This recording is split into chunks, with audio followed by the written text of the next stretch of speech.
అనుదిన నిత్యజీవపు మాటలు. దేవుని నామానికి మహిమ కలుగునుగాక. దేవుని యొక్క వాక్యాన్ని చదువుకుందాము. ఇదిగో నేను తలుపునొద్ద నిలిచుండి తట్టుచున్నాను.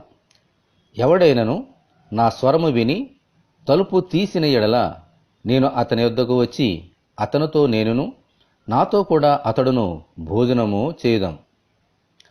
ప్రకటన గ్రంథము 3వ అధ్యాయము 20వ వచనం.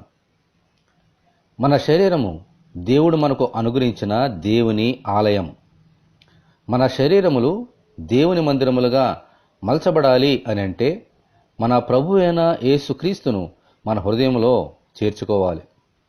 ఆయన మన హృదయము అనే తలుపునొద్ద నిలిచుండి తట్టుతూ మన హృదయము అనే సింహాసనం మీద ఎల్లప్పుడూ కూర్చొని మనతో సహవాసము చేయాలని ఆశపడుచున్నారు. ఆ స్వరము విని మన హృదయంలో చేర్చుకుంటే అనుదినము ఆయనతో కలిసి శరీర సంబంధమైన మరియు ఆత్మ సంబంధమైన భోజనం చేసే గొప్ప ధన్యతను పొందగలుగుతాం. ఆమెన్, హల్లెలూయా. 5,000 మంది పురుషులు ఆయన వద్దకు వచ్చినప్పుడు వారు దేవుని వాక్యము అనే ఆత్మ సంబంధమైన భోజనము చేశారు.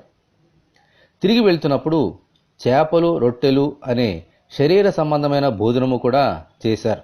దేవునికి స్తోత్రము కలుగునుగాక. ఆమెన్.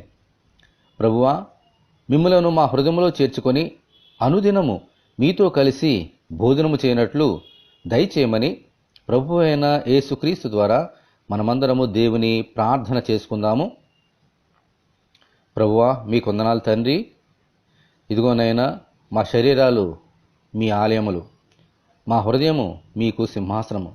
మా హృదయము అనే తలుపు తీసి మిమ్ములను ఆహ్వానిస్తున్నాము. మాతో ఉండండి, మాతో కలిసి జీవించండి, మాతో కలిసి భోజనం చేయండి. దేవా, నీకు వందనాలు.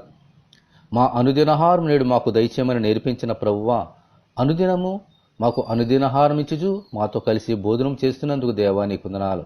అలాగే మనుషుడు రొట్టె వల్ల మాత్రము కాదు గాని దేవుని నోట నుండి వచ్చు ప్రతి మాట వలన జీవించునని మీరు చెప్పిన ప్రకారంగా నీ వాక్యము అనేటువంటి ఆత్మ సంబంధమైన భోజనము కూడా మాకు పెడుతూ మాతో కలిసి భోజనం చేసి మమ్మల్ని దీవించుచున్న దేవా, మీకు వందనాలు.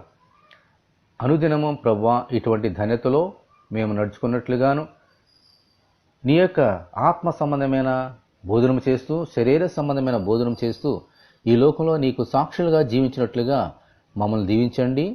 ఈ వాక్యం వింటున్న నీ బిడ్డలందరినీ దీవించమని యేసు అతి పరిశుద్ధమైన నామములో ప్రార్థన చేయుచున్నాము తండ్రి. ఆమెన్. దేవుని ఆత్మ మనకందరికీ తోడేనుగాక. ఆమెన్. పరిశుద్ధ దేవుని మందిరం.